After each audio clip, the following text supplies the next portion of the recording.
Evo snimam gljive. Malo previše padalo. A šta to, kapljice ili? Inače, gljivoljubci, ovo vam je Echinoderma resinaceum. Ono što smo rekli da je barušnost smolarice. I kao što smo pričali, evo da vam pokažem.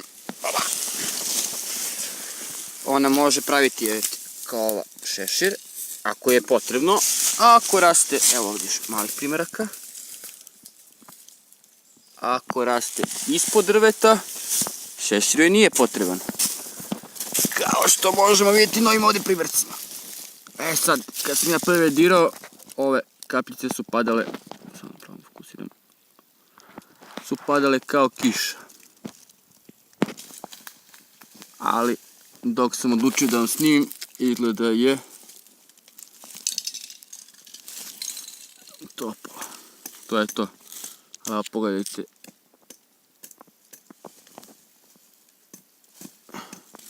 Koliko je to važno, a kiše danima bilo nije. Izgleda smo otkrili zašto se zove smolarica.